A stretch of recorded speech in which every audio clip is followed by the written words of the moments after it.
Hi everyone, I hope you are doing well.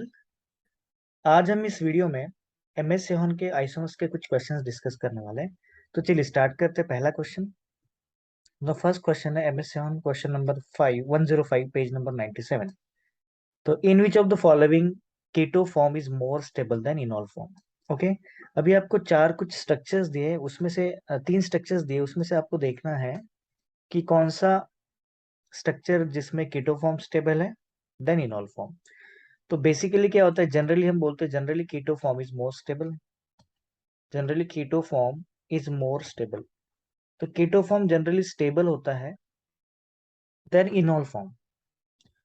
But अगर इनॉल form की stability देखी जाएगी तो हाँ, इनॉल की स्टेबिलिटी अगर आपको देखनी होती है तो following four factors are responsible for enol stability. The first factor is aromatic character. अगर आपका इनॉल एरोमेटिक होगा तो वो स्टेबल होता है।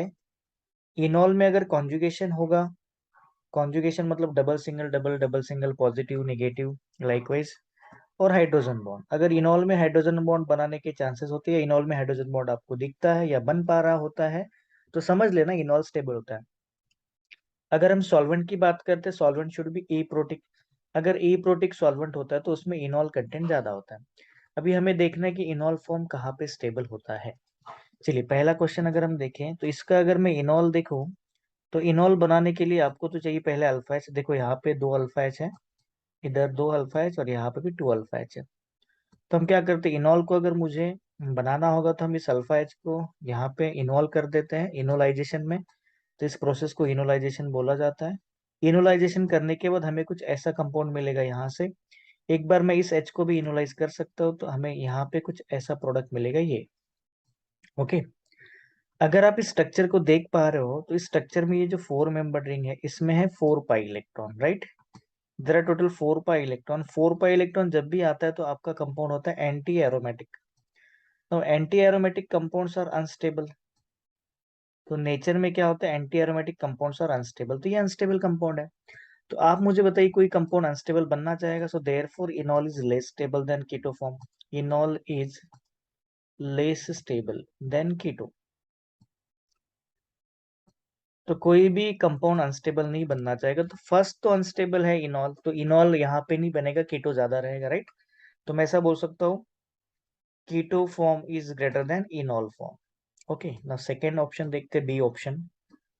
ना आपको फिर से यहाँ पे कुछ कीटोन दिए हैं जिसमें अल्फा एच है। अल्फा एच अगर मैं इन्वॉल्व कर देता हूँ तो ये इनॉल में होगा। आप ये भी अल्फा एच यूज करो, ये भी इनॉल में कन्वर्ट हो जाएगा। अगर हम इसका इनॉल बनाए तो देखिए क्या होगा। अगर मैं इसको इनॉल में कन्वर्ट कर दूं तो मुझे कुछ ऐसा कंपाउंड दिखेगा, O H double bond, O H double bond, और ये tertiary group as it is होगा। अब ये आप देखिए ये इनॉल फिर से एरोमेटिक नहीं है, तो ये नॉन एरोमेटिक कंपाउंड है, right. Enol is non aromatic. Non aromatic enol कभी बनना नहीं चाहेगा, इसलिए फिर keto is greater than enol. तो इस ऑप्शन में भी कीटो का फॉर्म ज्यादा होगा as compare to enol form. या बेसिकली मैं बोलूँ कीटो कंटेंट या keto percentage is greater than enol percentage. अभी बात करते हैं ऑप्शन सी में क्या होगा। अगर ऑप्शन सी में देखें तो यहाँ पे इनॉल बन रहा है, राइट, और इधर से भी इनॉल बनेगा। ब्रिज कार्बन पे हम डबल बॉन्ड नहीं बनाते हैं, तो इसलिए हमने यहाँ से इनॉल बना लिया है। फिर बाकी कंपाउंड एज इट इज, यहाँ पे डबल बॉन्ड, ये ओ OH बनेगा, इस साइड डबल बॉन्ड और ये ओ OH बन जाएगा। जैसे कि अगर आप देखोगे ये डबल बॉन्ड और ये ओ OH, फिर से ये कंपाउंड एरोमेटिक नहीं है, तो ये कंपाउंड कैसा है, नॉन एरोमेटिक। और नॉन एरोमेटिक कंपाउंड नेचर में अनस्टेबल होते हैं। सो देयरफॉर ये भी इतना ज्यादा स्टेबल नहीं होता, ये अनस्टेबल होता है। सो देयरफॉर मैं ऐसा बोल सकता हूँ कि keto form is greater than enol form, right. तो अगर मैं देखूँ तो मुझे चारों ऑप्शन में सही लग रहा है कीटो फॉर्म, तो आंसर क्या होगा इसका, all of this. I hope आपको ये क्वेश्चन समझा होगा। चलिए नेक्स्ट क्वेश्चन देखते हैं। ये भी बहुत अच्छा क्वेश्चन है। नाउ नेक्स्ट क्वेश्चन, ये देखिए, among the following compounds which give maximum इनॉल content. अभी जैसे कि मैंने बोला कि इनॉल कंटेंट अगर मैक्सिमम होता है तो फैक्टर्स क्या होते हैं, ए सी एच एस, फिर से एरोमेटिक। ये फैक्टर हमेशा याद रखना, एरोमेटिक कैरेक्टर होगा तो इनॉल स्टेबल, कॉन्जुगेशन होगा तो इनॉल स्टेबल, राइट। फिर हाइड्रोजन बॉन्डिंग होगा तो इनॉल स्टेबल, और अगर मैं सॉल्वेंट देखूँ तो कैसा चाहिए, ए प्रोटिक सॉल्वेंट होगा तो इनॉल स्टेबल या इनॉल कंटेंट ज्यादा होता है, ए प्रोटिक सॉल्वेंट। तो ये चार फैक्टर्स हम देखते हैं। अगर मैं पहला इनॉल देखूँ तो देखिए होगा क्या, फर्स्ट इनॉल में देखिए क्या हो रहा है। फर्स्ट इनॉल में आपको देखो क्या दिख रहा है, जैसे कि अगर मैं इसका इनॉल बना दूं तो होगा कैसे, देखो C6H5 मतलब फिनाइल रिंग होता है, मैं इसको भी फिनाइल रिंग बना लेता हूँ। ये बेंजीन होगा, ये C डबल बॉन्ड OH, मैं इसका इनॉल बना रहा हूँ यहाँ पे। ये आपको इनॉल दिख रहा है, डबल बॉन्ड, मैंने किसी एक कीटोन को इनॉल में कन्वर्ट कर दिया। ओके,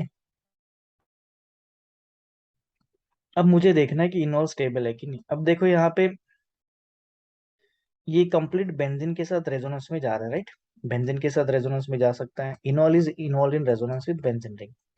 तो अगर आप देख रहे होंगे तो ये इनॉल कॉन्जुगेशन में जा रहा है, ये डबल बॉन्ड आगे जाके कॉन्जुगेशन में जा सकता है। और अलोंग विद कॉन्जुगेशन अगर आप यहाँ पे देखोगे तो इस हाइड्रोजन के साथ आपको एक 6 मेंबर रिंग बनते हुए देखेगा, जिसको हमने हाइड्रोजन बॉन्ड भी बोला है। यहाँ पे हाइड्रोजन बॉन्डिंग भी हो रहा है, देखिए हाइड्रोजन बॉन्ड भी है प्लस कॉन्जुगेशन भी है, राइट, कॉन्जुगेशन भी है।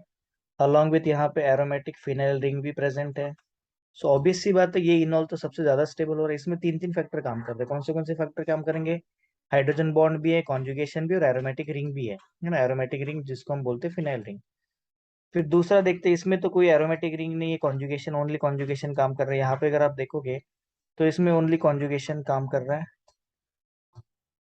तो ये इनॉल भी थोड़ा सा परसेंटेज में कम हो जाएगा। तो यहाँ पे डबल सिंगल डबल कॉन्जुगेशन और एक हाइड्रोजन बॉन्ड भी काम कर रहा है, हाइड्रोजन बॉन्डिंग प्लस कॉन्जुगेशन। यहाँ पे एरोमेटिक का तो चांस नहीं, कॉन्जुगेशन भी थोड़ा कम है, यहाँ पे मोर कॉन्जुगेशन। जो फर्स्ट स्ट्रक्चर आपको दिख रहा है उसमें मोर कॉन्जुगेशन है, और मोर कॉन्जुगेशन है तो स्टेबिलिटी ज्यादा होगा, राइट। तो ए ऑप्शन बिल्कुल करेक्ट है। सी ऑप्शन में तो ज्यादा कॉन्जुगेशन है ही नहीं, सी ऑप्शन में भी कॉन्जुगेशन का चांस नहीं है। और डी ऑप्शन में कॉन्जुगेशन है बट ये लोन पेयर ऑफ ऑक्सीजन यहाँ पे थोड़ा सा इंटरफेयर करता है। तो करेक्ट ऑप्शन होगा इस क्वेश्चन का आंसर ए। चलिए नेक्स्ट क्वेश्चन पे जाते हैं।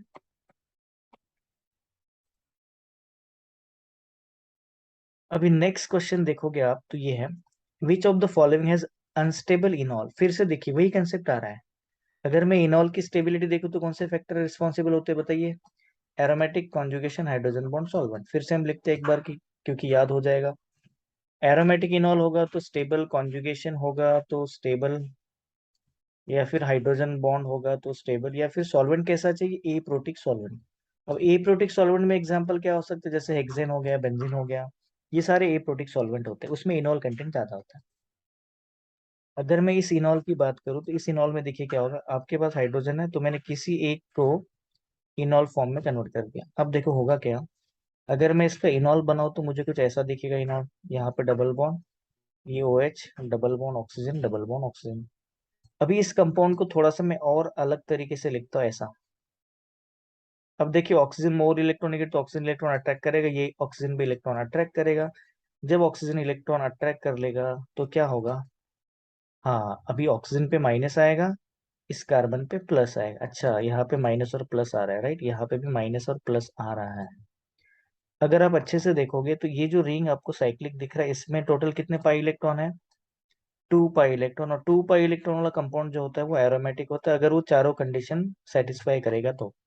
कॉन्जुगेशन है, साइक्लिक है, 2 पाई इलेक्ट्रॉन अगर है उसमें तो वो एरोमेटिक बन जाता है। तो ये खुद कंपाउंड एरोमेटिक है, मीन्स इसमें क्या होगा, इनॉल कंटेंट तो ज्यादा होगा, हमें अनस्टेबल चाहिए ना, तो ये स्टेबल हो गया इनॉल, राइट। चलिए अब दूसरा देखते हैं। अगर मैं ये पहला कंपाउंड हो गया, दूसरा कंपाउंड अगर बनाने की कोशिश करूँ ऑप्शन बी में, तो ये इधर जाएगा, यहाँ पे इसका OH बनेगा, ये यहाँ से इनॉल में कन्वर्ट हो जाएगा, फिर यहाँ पे हम इसका OH बनाएंगे। अगर आप देखो तो इसका स्ट्रक्चर कुछ ऐसा बन रहा है, डबल बॉन्ड OH ये, डबल बॉन्ड OH ये।